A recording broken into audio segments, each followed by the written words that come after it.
사단의 전략이라는 이제 주제를 가지고 앞으로 몇 시간이 될지는 모르겠지만은 원수의 계계에 대해서 우리가 좀 알았으면 좋겠다 싶어요. 지피지기면 백전불태한다. 그랬어요. 우린 지금 낙동강 전투하고 있는 거야, 영적으로. 밀리면 끝나는 거야.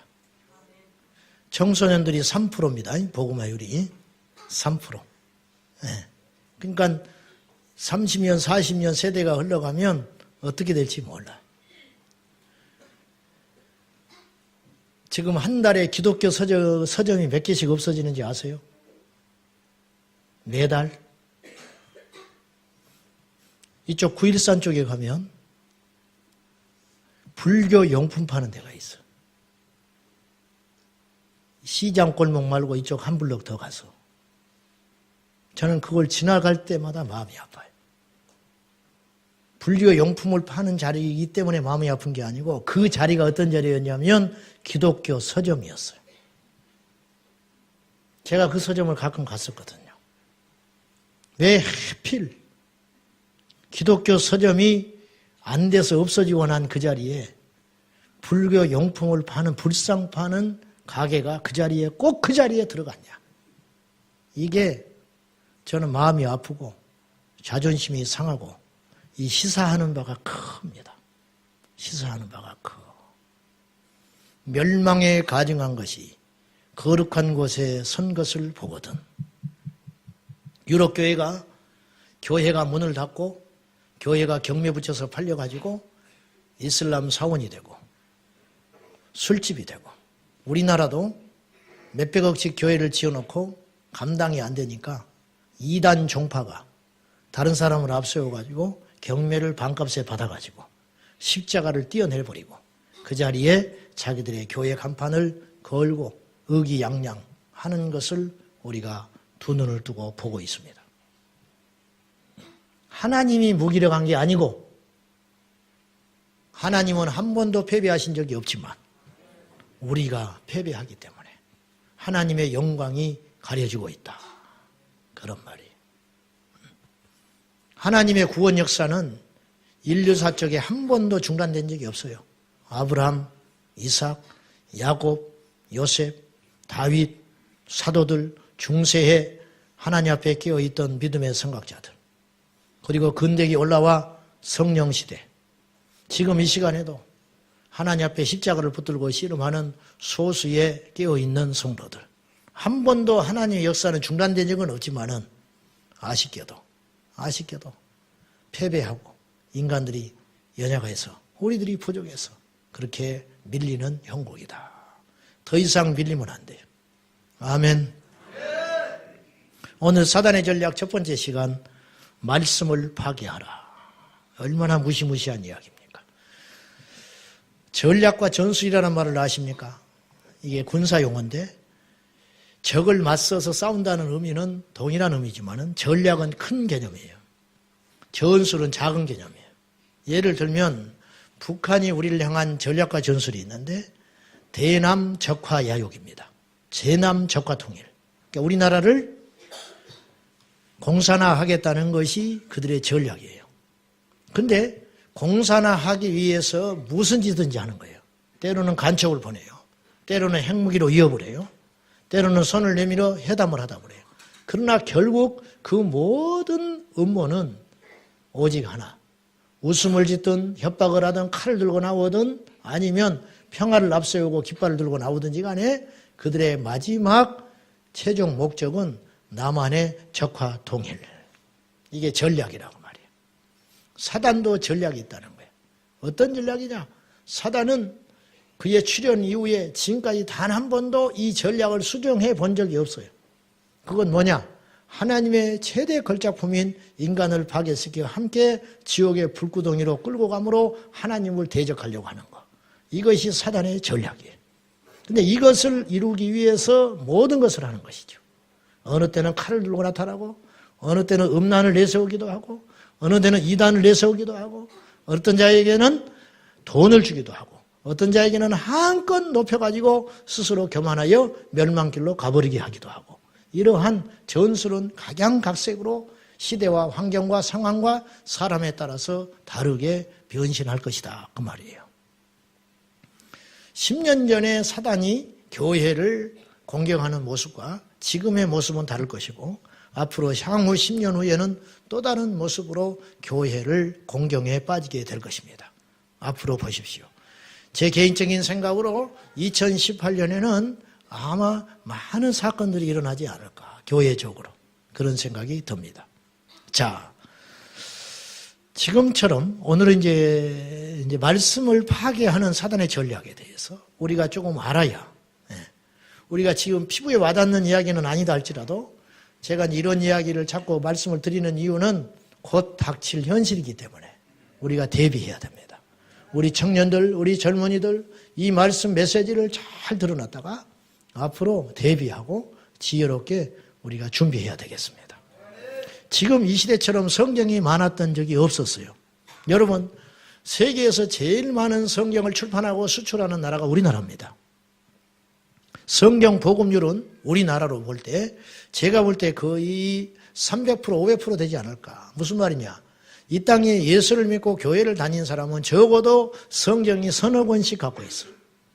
집에 가도 있지요. 그리고 성경이 좀 개역 개정판으로 바뀌었잖아요. 그러니까 옛날 성경을 지금 보지 않는단 말이에요. 옛날 개역판. 그거 지금 버리지도 못하고 이러지도 못하고 집에 책장에 다 꽂혀 있어요. 저도 성경 이만큼 있어요. 그러니까 거의 300% 500% 한 사람이 3권 4권씩 다 갖고 있는 거예요. 성경이. 이렇게 성경이 풍성해진 때에 살고 있다. 인쇄술이 나오기 전에는 성경은 집 한 채 값이었어요. 그때는 성경을 읽고 싶어도 읽을 수 없는 시대였어요.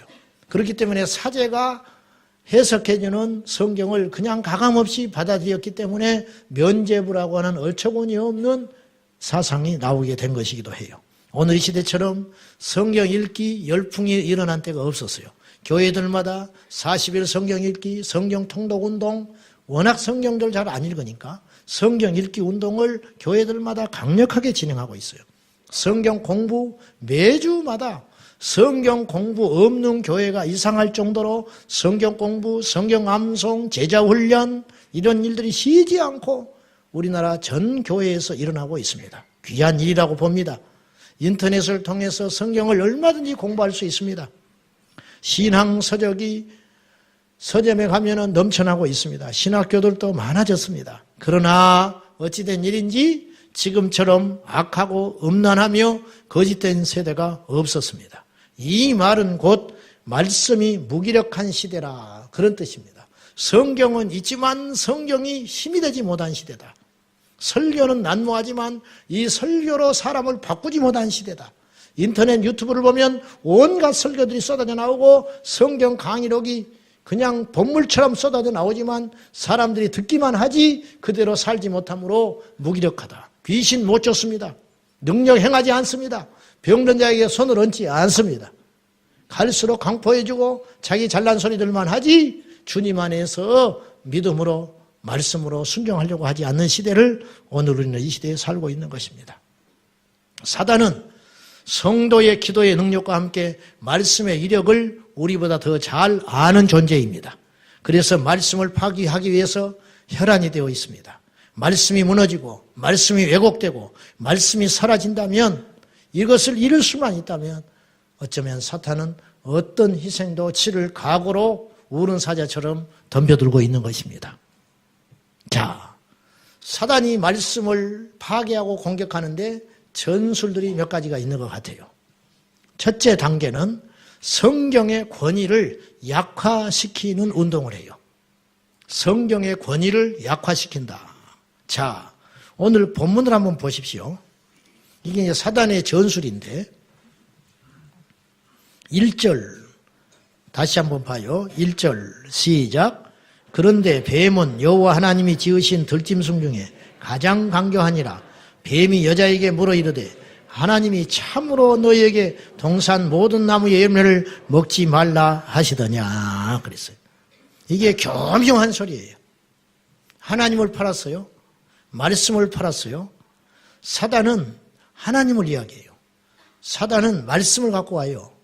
근데 그 속에 말씀이 왜곡된다는 거예요. 말씀이 성경의 권위를 약화시켜요. 보십시오. 이 동산에 있는 모든 열매를 먹지 말라 하시더냐? 그런 적 없어요. 그렇게 말하신 적 없어, 하나님은. 자, 2장으로 한번 돌아가 봐요.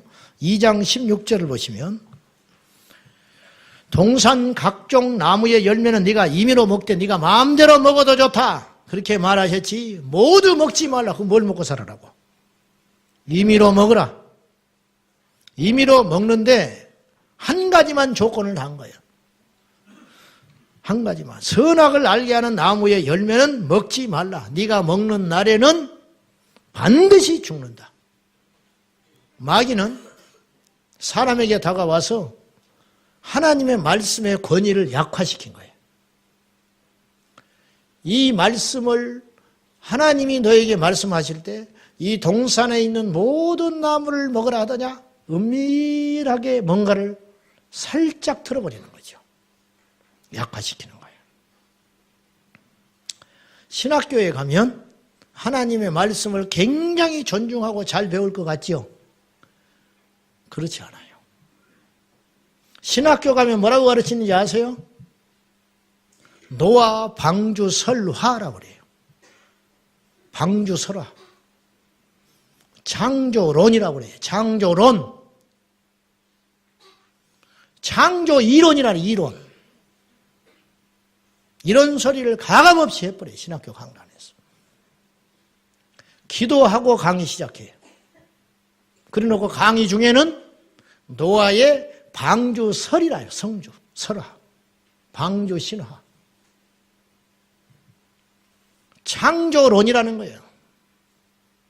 고대에 이런 이야기들이 떠돌아다녔다는 거예요.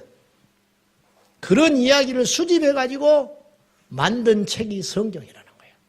그럼 그 소리를 들을 때 어떤 생각이 들겠어요? 이 성경의 무게가 툭툭툭툭 떨어져 버리는 거예요. 툭툭툭.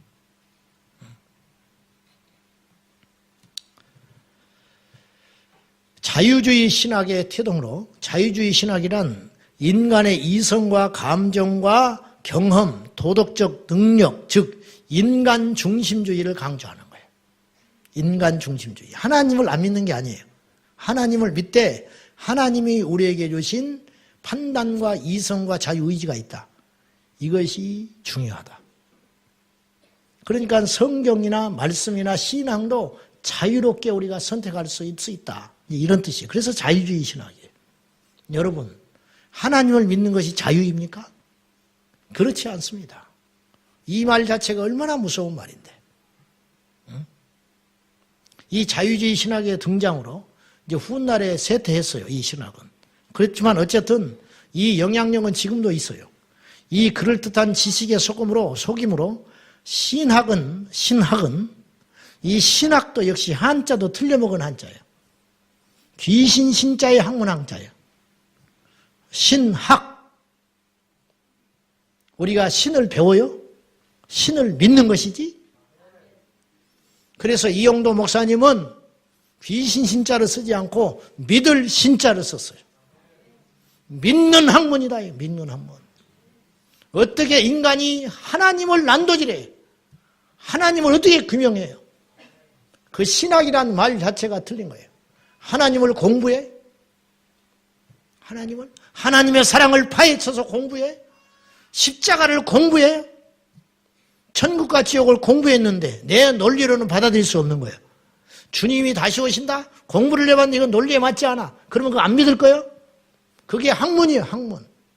이게 자유. 무서운 함정이에요. 그래서 그런 공부를 7년간 적어도 공부를 해요. 최소 7년. 그리고 강단에 나와요. 그러면 자기가 믿어지지 않는 성경을 가르쳐야 되는 거예요. 왜 이 땅의 강단에서 십자가에 피 묻은 복음과 천국과 지옥과 재림, 이 말씀 메시지들이 급속도로 없어지는지 아십니까? 목회자 자신이 이것에 대한 확신이 없어요. 왜? 확신을 갖고 학교를 갔는데 학교에 가서 공부를 하다 보니까 이 성경이 약화되어 버린 거예요. 설이더라, 설. 노아의 방주 이야기, 그 당시 길가메시 서사시라고 하는 홍수의 이야기가 성경이 나오기 전에 이미 떠돌아다녔다. 이런 무시무시한 소리를 해버리는 거예요. 그러니까 이 생각과 사상들이, 이 자유주의적 신학 사상들이 머릿속에 팍 박혀버리는 거예요. 그래서 성경에 있는 모든 기적을 부정합니다. 기적을 기적으로 인정하지 않고 기적을 해석합니다. 해석해요.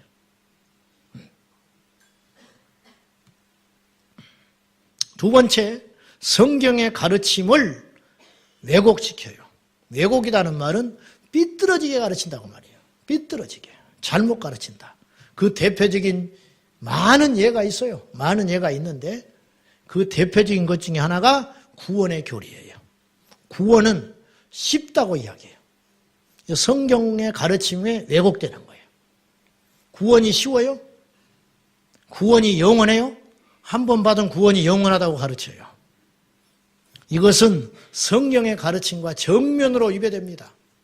근데 이것을 성경적인 근거도 따지지 않은 채 그냥 누가 그렇게 말을 하니까 지금까지 그런 이야기를 들어왔으니까 그것이 차곡차곡 젖어져 가지고 비판 의식도 없이 베레아 교회 성도들처럼 하나님의 말씀을 들었으면 성경을 읽고 그 성경의 가르침과 정말 맞는지 점검을 해봐야 되는데 점검해보질 않고 무작정 받아들이는 거예요.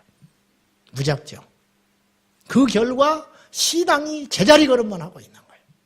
그리고 그 중심에 믿음과 예수 그리스도에 대한 신앙 인격이 자라는 것이 아니라 자기의 경험과 고집과 아집으로 똘똘 뭉쳐가지고 교회 생활이 길어질수록 자기의 영적인 아성만 쌓고 있다는 거예요. 그러니까 하나님과 상관없는 신앙생활을 하게 되는 거예요. 그 이유가 뭐냐? 성경을 왜곡시킨 결과다는 거예요. 성경을 왜곡시킨 결과. 다시 이야기합니다. 구원은 쉽고 한 번 받은 구원은 영원하다고 가르치는 것은 성경을 왜곡하는 거예요. 초대교회 성도들이 이 시대에 멀리 갈 것 없어요. 우리 교회에 왔어요. 초대교회 성도들이 우리 교회에 왔어. 같이 예배를 드리려고. 그러면 같이 우리와 함께 예배를 드리고 신앙생활 한 달쯤 하고 나면 전부 소리 지르고 떠나가 버릴지 몰라요. 반대로 우리가 초대교회로 가서 그 사도들의 설교를 듣고 그 교회를 다닌다면 우리는 견디지 못할 것 같아요. 왜? 지나치게 극단적이다 이거예요.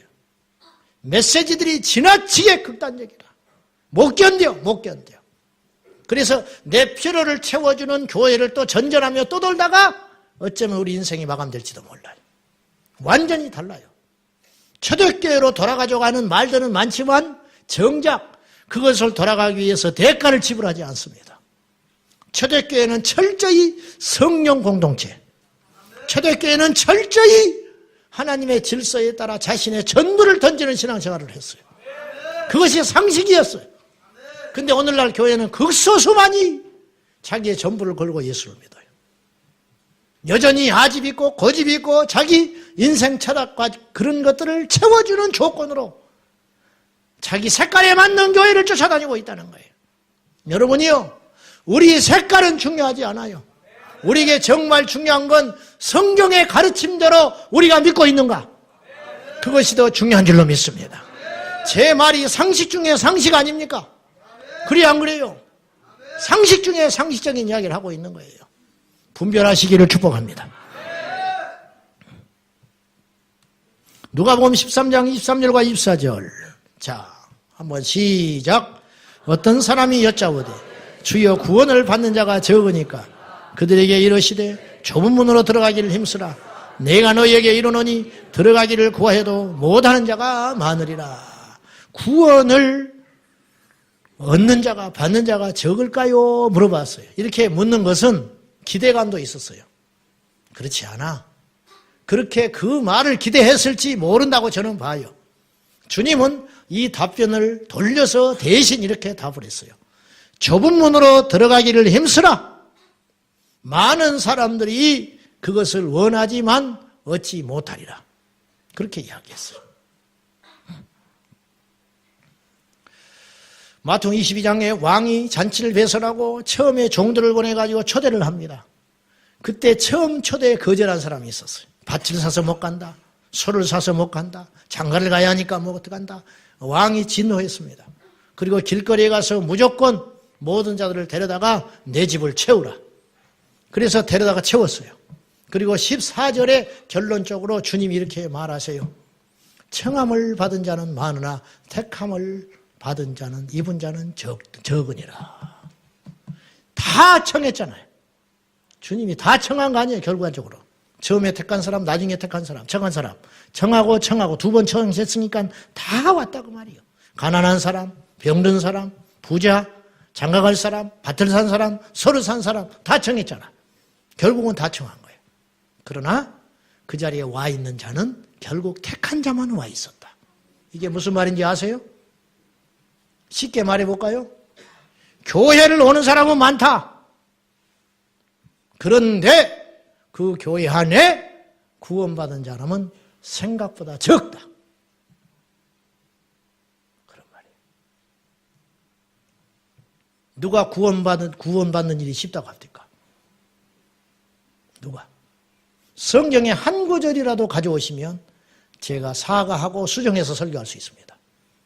제가 지금까지 해온 설교 제가 다 번복하겠습니다. 한 구절이라도 가져와 보십시오. 구원받는 것이 쉽다고 뉘앙스조차도 있는 것이 있다면 가져오십시오. 성경은 곳곳에 구원받기가 힘들다고 이야기하고 있어요. 좁은 문으로 들어가거라. 얻기를 구하여도 얻는 자가 적으리라. 두렵고 떨림으로 구원을 이루라. 이렇게 이야기하고 있어요. 두 번째, 한 번 받은 구원은 영원하다고요? 누가 그럽니까? 누가? 히브리서 6장 4절부터 6절 시작. 한 번 빚을 받고 하늘의 은사를 맛보고 성령에 참여한 바 되고 하나님의 선한 말씀과 내세의 능력을 맛보고도 타락한 자들은 다시 새롭게 하여 회개하게 할 수 없나니 이는 그들이 하나님의 아들을 다시 십자가에 못 박아 드러내놓고 욕되게 함이라. 보십시오. 이렇게 믿는 것도 흔치 않아요. 무슨 말이냐면 한 번 빚을 받았어요. 이건 거듭났다 봐요. 제가. 한 번 빚 가운데 한 번 빚을 받았어요. 하늘의 은사를 맛봤어요. 하늘의 은사, 9가지 은사, 병고친, 방언, 예언, 신유 이런 은사들을 맛봤어요. 그것은 자기가 경험했다는 뜻이에요. 내가 낫든지 남을 고치든지 그런 것도 맛봤어요. 사역자니까 가능한 일이에요. 사역자. 시시하게 믿지 않았다 그런 뜻이에요. 빛을 받았고 은사도 맛봤고 성령에 참여한 바 됐어. 성령에 무지한 것도 아니에요. 완전히 열려가지고요. 성령의 역사에 참여까지 했어요. 하나님의 선한 말씀도 경험을 했어요. 내세의 능력도 맛봤어요. 문제는 그러고도 타락할 수 있는가? 성경은 타락할 수 있다고 이야기해요. 제가 타락할 수 있어요. 제가. 총회장도 타락할 수 있어요. 총회장도 작은 교단의 총회장이 신천지에 넘어가서 신천지에 가서 간증하는 일이 있었어요. 평생 한 교회를 섬기던 3대째 믿는 장로님이 구원파에 넘어가가지고 박옥수 집단에 가서 장충체육관에 수천 명이 모인 데서 울면서 간증을 했어요. 자기가 잘못 믿어왔다고 지금까지. 바보 같은 인간이지. 제대로 믿다가 잘못 믿는 대로 가버린 거예요. 타락한 거예요. 무시무시한 것은 이들은 돌이키게 할 수 없다고 이야기한 거예요. 우리가 전도를 해보면 과거에 믿었던 자들이 얼마나 강팍한지 몰라요. 그래요, 안 그래요? 믿었던 자들이 교회를 얼마나 많이 비판하는지 몰라요. 이게 현실이에요. 그리고 이 성경 말씀은 그대로 이루어지고 있는 거예요. 물론 이런 말씀을 가지고 반론을 제기할 수 있어요. 하나님이 지키시면 악한 자가 만지지도 못한다. 요한일서 5장 18절 시작. 우리가 아노라 하나님께로부터 나으신 자가 그를 지키심에 악한 자가 그를 만지지도 못하느니라. 이거 그대로 놔둬보세요. 자, 밑에 구절만 보면 하나님께로부터 나으신 자, 예수 그리스도. 그가 그를 지키심에, 그가 누구냐? 그 위에 있는 사람들. 그를 지키심에 악한 자가 그를, 구원받은 하나님의 자녀를 만지지도 못한다. 좋지요. 이 말씀은 사실이에요. 근데 이 그가 누구냐? 어떤 상태냐? 그 위에를 보면 전제를 두 가지를 달았어요. 첫째, 하나님께로부터 난 자여야 돼. 애초에부터 하나님께로부터 나지 않은, 거듭나지 않은 자가 있을 수 있고, 근데 거듭났다는 증거는 뭐냐? 교회를 오래 다닌 게 아니라는 거예요. 세례를 받았다는 게 아니라는 거예요. 열심히 봉사했다는 게 아니라는 거예요. 잘 보세요. 하나님께로서 난 자는 예수 그리스도께서 확실하게 책임지고 지키시기 때문에 악한 자, 마귀가 그를 건드리지도 못해. 좋죠. 맞는 말이에요. 근데 문제는 하나님께로서 난 자는 어떤 특징이 있냐? 범죄하지 않는다. 즉 우리가 범죄하지 않고 안전지대에 있을 때에만 하나님이 지켜주신다고 말이에요. 내가 너 책임질게 그렇게 말을 해요. 부모가 자식한테 내가 너 내 목숨을 걸고 내가 너 책임져. 전제 조건이 있어요. 내 말에 순종할 때. 네가 내 자식일 때 가능한 것이지 그렇지 않을 때는 불가능하다 그 소리예요. 그러니까 이 말씀은 한 번 받은 구원이 영원하다는 말씀이 될 수 없는 말씀이라는 거예요. 이 구절은. 이해되시면 아멘 하시오. 하나님께로서 난 자는 범죄하지 않는다. 범죄하지 않고 주 예수 그리스도를 붙잡고 있는 그를 예수님께서 만지심에 악한 마귀가 건들지도 못한다는 뜻이지. 지혜에 가서 넘어지고 세상에 가서 제멋대로 살면서 나는 구원을 받았다고 말하는 것은 하나님께서 책임지지 못할 상태에 가 있는 위험한 상태다. 그런 뜻입니다. 사랑하는 여러분, 하나님은 구원의 커트라인을 절대로 낮추신 적이 없습니다.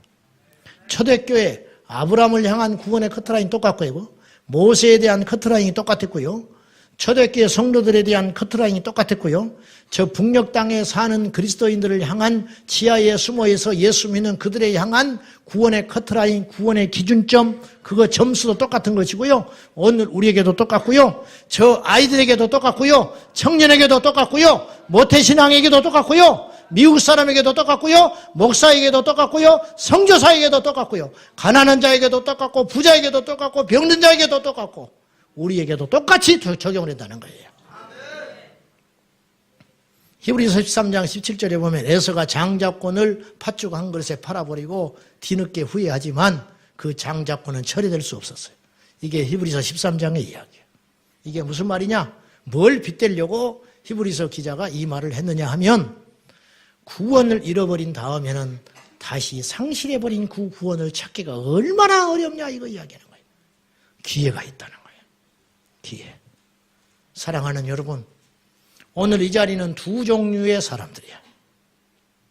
구원의 반열에 서서 그의 이름이 하나님의 생명책에 기록된 자가 있는가 하면 아직 기록되지 못한 자가 있어요. 혹은 이런 사람도 있겠습니다. 이름이 상실된 자도 있겠습니다. 이 자리에. 이름이 상실인데 내가 어떻게 여기 옵니까? 그럴 수 있어. 질질 끌려서 왔으니까. 그럴 수 있다. 세 부류가 있겠군요. 세 부류. 세 부류. 구원 받은 자, 구원 못 받은 자, 한때 구원 받았던 자. 그렇죠? 이 세 부류가 있겠습니다. 프로테지가 얼마인지는 주님만 아실 것이고 여러분들이요. 주님을 다시 찾으십시오. 성경을 왜곡시키는 거예요. 헛된 안심을 자꾸 시켜주는 거예요. 구원의 확신을 가지라고. 네? 구원의 확신을 가지라고. 자, 다 양보하겠습니다. 제가. 또 이 설교하면 막 뭐라고 하니까 나도 욕먹기 싫어요. 제가 다 양보할게요. 한 번 받은 구원은 영원하다. 좋다. 확실하다. 지옥 가고 싶어도 못 간다. 구원 받았기 때문에. 그렇다 칩시다. 그렇다 치자고. 그것이 사실이라 합시다. 하나님이 우리를 딱 한 번 만지시고 구원해서 건지신 자는 절대로 다시 세상으로 못 간다고 칩시다. 그렇게 치자고.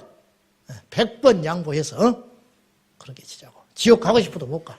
꽉 잡고 있으니까. 자살하면 지옥 간다더니 자살도 안 돼. 막 칼로 찌르려고 해도 손이 떨려서 못 죽어. 응? 교회를 떠나려고 해도 떠나려고 하면 다리가 부러져 버려. 옛날처럼 타락하고 싶어서 술을 먹으려고 그러면 입이 막 돌아가 버려.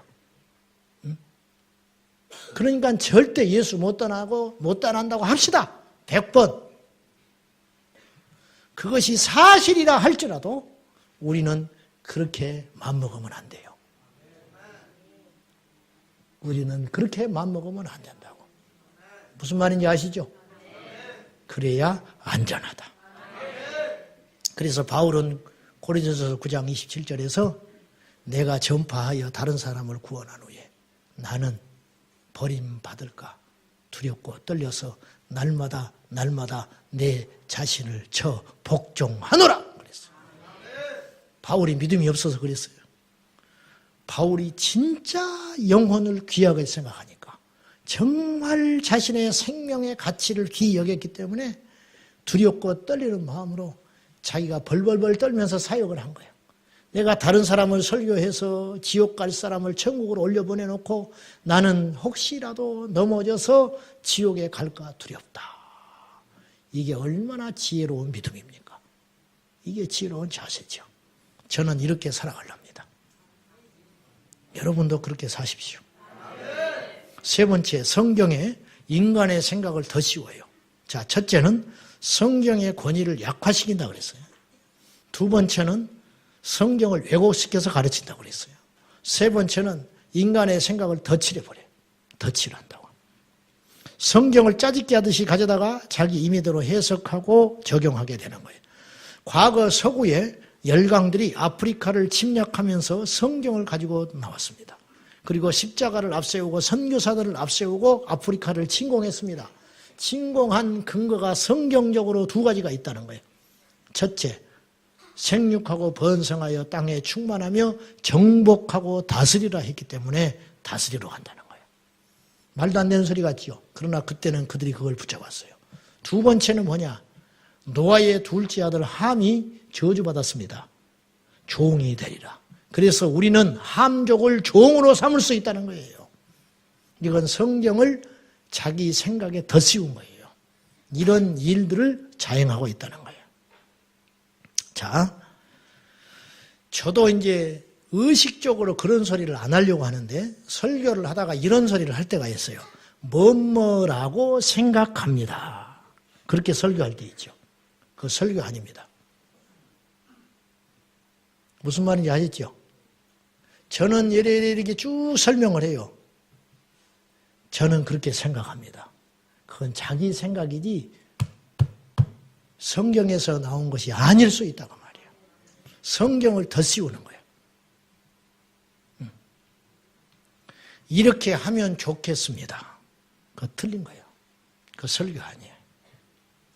이렇지 않을까요? 그거 설교 아니에요. 생각. 우리 생각. 정말 무서운 소리예요. 이 소리는. 의도적으로라도 이런 소리 하면 안 돼요. 우리 교사들 여기 앉아들 계시죠? 이렇게 생각한다. 그건 강론이지, 강이지 하나님 진리의 선포가 아니라는 거예요. 우리 생각을 덧씌우기 시작하는 거예요. 덮어 씌우는 거죠. 이런 오류들을 우리가 모른 채 조금씩 진행하다가 완전히 비성경적인 교회 신앙 공동체가 될 수 있다. 이게 사단이 노리는 목적이다 말이죠. 마지막 네 번째로요. 드디어 성경을 말살시켜요. 여러분, 갑자기 뜨거워지면 도망가 버려요. 무슨 말인지 알죠? 갑자기 칼 들고 나타나면 싸워버린다고요. 근데 서서히 드러나면 모든 사람이 방심하여 빗장을 열어놔 버리는 거예요. 적응 능력이 뛰어나요, 인간은. 성경의 출판을 금지시키고 성경 자체가 없어지는 시대가 올 것이다. 우리나라에서도. 지금 그런 나라들이 있었지요. 이미 북한이 없잖아요. 성경. 이슬람권 성경 없습니다. 우즈베키스탄, 키르기스탄은 어떤 나라냐? 이슬람 국가거든요. 그런 나라들은 어떻게 되냐면요. 자국의 국민들은 성경을 소유하지 못해요. 성경을 소유하면 엄청난 벌금을 물려버립니다. 그 대신 우리나라 사람, 외국인이 성경을 가지고 가는 것은 허용을 해요. 옛날에 10년 전에는 성경을 2권 갖고 있어도 문제 삼지 않았어요. 근데 이건 제가 직접 선교사님한테 들은 이야기예요. 우즈베키스탄 선교사님한테 들은 이야기인데 외국인이 자기 성경책을 가지고 자기 동족끼리 예배를 드리는 것은 방해를 못해요. 그건 인권의 문제니까. 근데 자기 국민들이 예배 드리는 건 불법이에요. 그러면 외국인들이 성경을 갖고 있는 건 문제 삼지 않았는데 조건을 달았어. 이제 법이 또 바뀌었어요. 성경을 한 권만 갖고 있어야 한다. 응? 외국인 가정에 성경에 한 권만 갖고 있어야 한다. 왜? 성경을 2권 갖고 있다는 것은 무슨 뜻이냐? 누군가에게 주려고 하는 불순한 의도가 있기 때문에 성경을 한 권만 가져라. 이렇게 법령이 바뀌었어요. 너무 이상하고 유치한 법이지만 그것이 사실이에요. 우리나라도 그런 일이 벌어집니다. 보십시오. 과거에는 아시죠? 호텔마다 국제기도원협회에서 성경책을 비치해놨다는 거 아십니까? 네? 조금 큰 거. 그리고 쪽보금 요만한 거 있었어요. 시편과 신약성경을 갖고 있었던 기도원협회에서 나온 파란색 표지로 된 성경책을 비매품으로 막 나눠줬었어요. 아세요? 그거 언제부턴가 없어져 버렸죠. 그 성경책 보기 힘들죠. 이제는 호텔에 성경 비치해 놓지 못합니다. 왜? 종교 편향이기 때문에 못해요. 미국이 이제 최근 자료는 제가 없는데 최근 자료는 더 상황이 나빠졌을 것으로 추측이 되고요. 2008년에 미국 기독교 명예훼손 방지위원회라는 것이 있대요. 기독교 명예훼손 방지위원회에서 2008년에 미국 기독교의 비극 탑 10 리스트를 발표했어요. 미국 기독교의 비극적인 사건 10가지를 발표했다고요. 2008년에. 그러니까 2007년에 사건을 발표한 거예요. 자, 1위는 제가 2가지만 소개할게요. 몇 가지만. 1위는 동성결혼 저지 법안인 프로포지션 8 지지자들을 향한 공격이 꼽혔다. 무슨 말이냐? 동성결혼 저지 법안. 동성결혼은 절대 법으로 통과하면 안 된다. 이렇게 주장하는 사람들을 테러한 사건이 있었다는 거예요. 동성애자들이. 이것이 1위로 꼽혔어요. 2008년에. 4위는 놀라지 마세요. 콜로라도 주가, 미국은 각 주가 다르잖아요. 법이. 콜로라도에서 성경 출판을 금지했어요. 2007년에. 이미 10년 전에. 콜로라도에서는 성경을 갖고 다닐 수는 있지만 출판은 안 된다는 거예요. 인쇄할 수 없게 됐다는 거예요. 콜로라도에서. 콜로라도주는 성경 출판을 하나의 범죄로 간주하는 법안을 통과시켜서 논란이 되었다. 그 이유가 뭐냐? 그 법안이 SB 200이라고 하는 법안인데 차별적인 내용이 담은 것의 출판을 금지한다. 그렇게 밝혔어요. 성경은 차별하잖아요. 동성애자를 차별하지요. 이방인들을 차별하잖아요. 믿지 않으면 지옥 간다고 그러잖아요. 우상 숭배하는 자는 죽이라고 하잖아요. 이런 내용들이 인권을 침해하고 차별하는 내용이기 때문에 이 책은 불법적인 책이라는 거예요.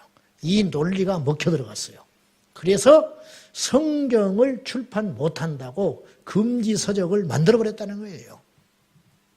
우리나라는 언제쯤 그런 날이 올까? 제가 볼 때는 옵니다. 시간 문제라는 거예요. 보십시오. 앞으로. 과거에 교회의 일을 언론에서 다루지 못했었습니다. 왜? 다뤘다가는 기독교인들이 들고 일어나니까. 표를 뺏기니까. 정부가 공격을 받기 때문에 기독교나 다른 종교도 마찬가지지만 교회의 내부의 문제를 거론하지 못했었어요. 그러나 지금 그렇지 않지요. 왜 그런지 아세요? 국민들이 기독교를 폄하하기 시작하고 좋지 않는 삐뚤어진 시야를 보는 숫자들이 엄청나게 많아졌기 때문에 언론에서 힘을 얻어버린 거예요. 이제 이렇게 해도 돼. 이렇게 해주면 오히려 좋아해, 국민들이.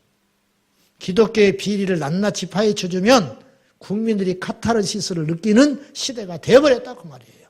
그러니 앞으로 대놓고 공격을 더하는 시대가 열릴 것이다. 앞으로 이제 보십시오. 아까 기독교 명예훼손 방지위원회 5번째 뉴스가 뭐냐면 예수님의 이름으로 기도한 군목들에 대한 회고. 군목이 그러면 예수의 이름으로 기도하지 누구의 이름으로 기도해요? 누구의 이름으로 기도하냐고요?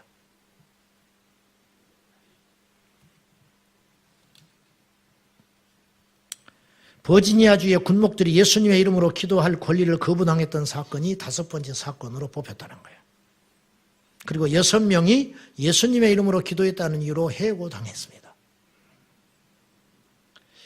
전 해군조종사 트래비스 웨버는 자신들의 신앙을 말하고 신앙이 어떻게 그들의 삶에 영향을 미쳤는지를 간증하는 군인들을 억압하는 일들이 자행되고 있다고 고발을 했어요.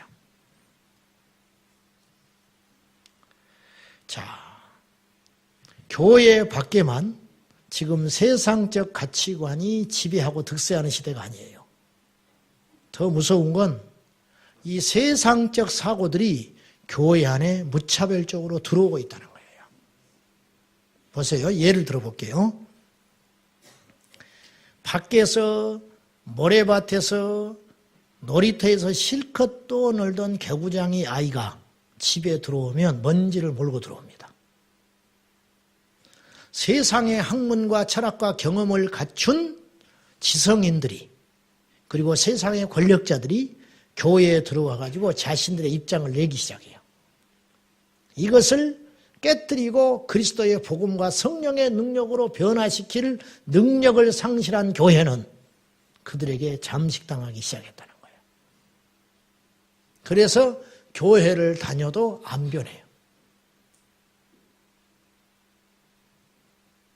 여러분 변하셨어요? 여러분 뭐가 변했어요?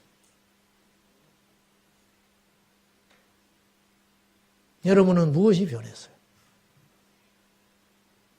주기도문을 할 줄 압니다. 그럼 변한 게 아니에요. 세례를 받았습니다. 안 변한 거예요. 저는 목사가 됐습니다. 그거 변한 거 아니에요. 원수를 향하여 손 내밀 수 있는가? 과거에는 저런 사람은 내가 상대를 안 했다. 근데 이제는 그 사람을 안아줄 수 있는가?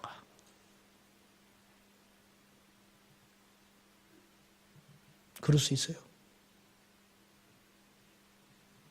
없잖아.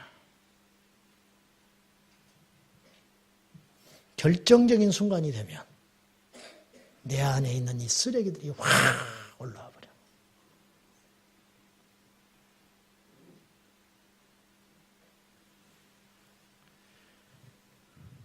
쓰레기들이 확 올라.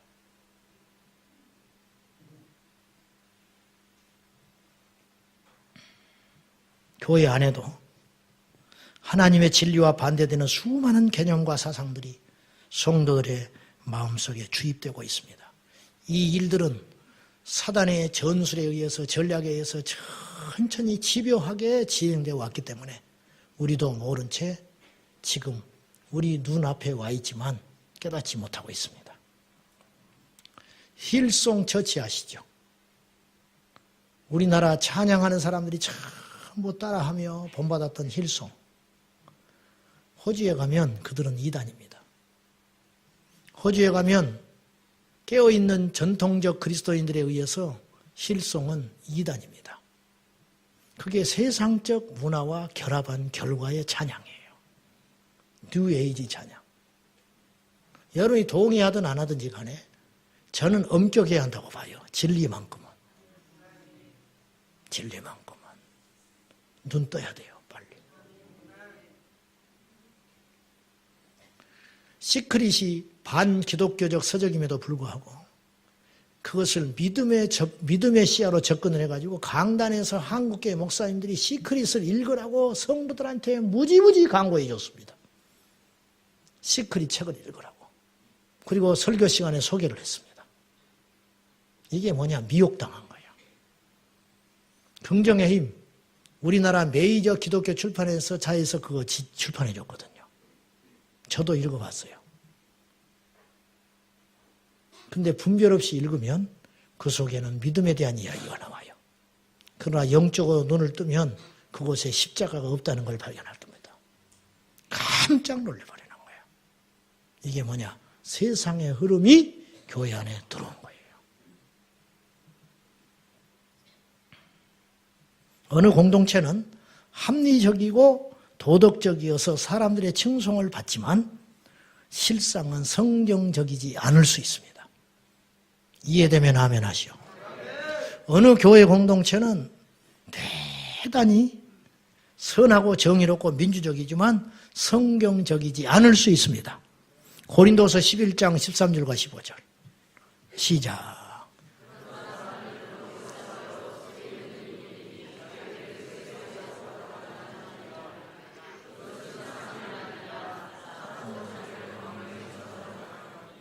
그러므로 사단의 일꾼들도 자기를 의의 일꾼으로 가장하는 것이 또한 대단한 일이 아니니라.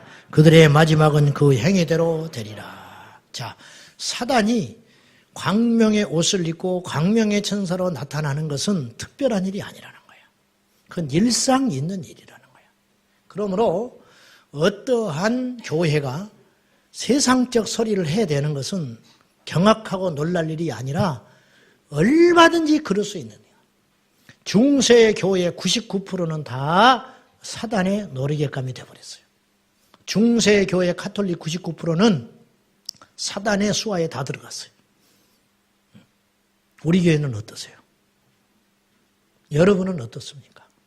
안전지대는 없다고 믿으십시오. 안전지대는 없어. 이제는 정신 바짝 차려야 돼. 이제는 누구도 믿지 못하는 시대.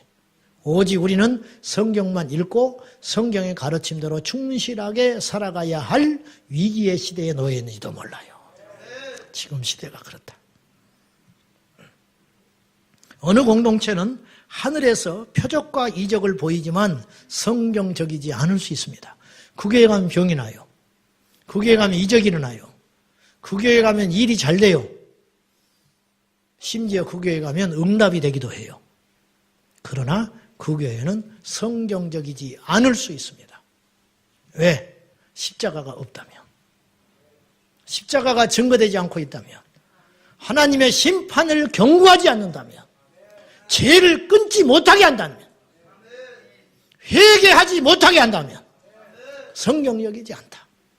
불편해도 회개를 이야기하고 힘들어도 십자가를 이야기하고 듣기 싫어도 지옥을 이야기하고 나와 상관없는 이야기를 할지라도 주님의 재림을 선포할 때 그 교회가 성경적인 교회다. 비록 적은 숫자가 모였고 비록 초라한 무리들이 앉아있고 비록 그 강단에서 외치는 목사님이 정통 신학하지 않은 신학교 출신이라 할지라도 성경을 가르치는 그 교회야말로 진짜 교회다.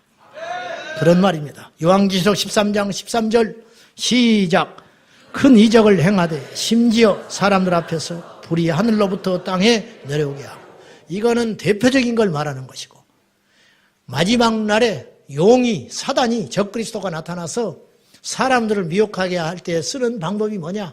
심지어 그 전에 뭐 병 낫고 암 낫고 뭐 안진병 일으키고 그런 거는 일상적으로 하는 일이고 심지어 하늘에서 불을 내린다. 그러니까 병 날 때는 아이고 뭐 사단도 저런 일 하지. 병 낫는 게 다야? 이 정도 이제 방어할 수 있는데 하늘에서 불을 탁 내려버리는데 누가 안 넘어가겠냐 이거. 깨어있지 않으면 그냥 넘어가겠나. 그보다 더 작은 속임수와 이적에도 넘어갈 텐데 십자가가 빠진 이적, 십자가가 빠진 능력, 복음이 빠진 거짓 기적들 그런 것들로 인하여 무수히 많은 사람들을 미혹하는 시대가 이미 열리고 있다는 거예요. 그런 것에 속지 마라. 그런 것에 속지 마라. 그런 말이에요. 그리고 그 분별의 기준은 무엇이냐? 마지막으로 마귀는 분별되면 힘을 잃어버려요. 마귀는 드러나면 힘을 못 써. 바닷속에서는 상어가 왕이지만 상어가 해안가에 끌어올려버리면 어린아이도 건드리지 못해. 사단은 정체가 드러나면 꼼짝 못합니다. 우리는 예수의 이름으로 사단을 정복할 수 있어요. 이길 수 없는 싸움에 우리를 하나님 보내지 않아요. 우리 영혼이 얼마나 소중한데. 문제는 우리가 싸우려고 하지 않는다는 거예요. 문제는 우리가 분별을 하려고 하지 않는다는 거예요. 이것이 치명적인 문제라는 거예요. 사랑하는 여러분, 누차 이야기하지만 사단이 어떻게 접근을 하고 있는지, 사단이 지금 무슨 방법을 쓰고 있는지, 사단이 가정을, 교회를, 국가를, 우리 개인을, 우리 영적으로 어떤 공격을 하고 있는지 우리가 깨닫고 아는 것이 지혜로운 일이다. 그렇게 생각이 됩니다. 자, 그렇지. 성경에서 강조되는 것이 강조돼야 돼요. 성경에서 금한 것이 금지되도록 가르쳐야 돼요. 성경에서 명한 대로 시행되고 있는지를 살펴봐야 돼요. 시한부 종말론은 100% 이단이에요. 그날과 그 시는 알지 못한다는데 왜 그렇게 정말 잘못 헛된 종말을 이용해가지고 사람들을 미혹하냐 그 말이에요. 신천지 하나님 어머니 안상홍 증인회는 100% 잘못된 거예요. 어떻게 사람이 보혜사 성령이 되며 어찌 하나님 어머니를 섬기냐 그 말이에요. 아무리 선한 열매가 나타나도 기적이 일어나도 성경에 줄을 긋고 들이대도 이미 큰 핵이 틀렸기 때문에 그것은 귀 기울일 필요도 없는 것이에요. 구원은 영원하다고 가르치며 회개를 가르치지 않는 구원파가 어찌 성경적이냐 그 말이야. 있을 수 없는 일이다 그 말입니다. 다른 것 알 필요 없어요. 성경을 부지런히 보고 성경을 부지런히 읽고 성경을 부지런히 듣고 그 말씀대로 행하면 우리가 안전하고 승리합니다. 우리는 이 하나님의 말씀이 원수로들로부터 공격을 받을수록 우리는 더 이 성경을 사랑하고 우리는 이 더 성경을 읽고 우리는 이 더 성경을 가까이 하고 전하는 역발상으로 승리할 수 있기를 예수님의 이름으로 축원합니다. 우리는 이 말씀이 없으면 죽습니다. 이 말씀을 빼앗겨서는 안 됩니다. 이 말씀이 공격당하는 걸 보고 앉아서는 있어서는 안 되는 것입니다. 부지런히 이 말씀을 읽고 부지런히 말씀을 묵상하고 부지런히 말씀을 전파하여 우리 모두가 이 약하고 폐역한 세대에 교회 주위에 빠져 있지 말고 큰 교회에 다닌다고 믿음이 큰 거 아니에요. 내 주변에 사람들이 열심히 하나님을 섬긴다고 해서 내가 열심히 하나님을 섬기고 있는 게 아니라는 거. 이거 분명히 잘 분별하셔서 하나님의 말씀 앞에 냉철하게 서서 말씀과 기도로 깨어 승리하는 저와 여러분 될 수 있기를 예수님의 이름으로 축복합니다. 할렐루야!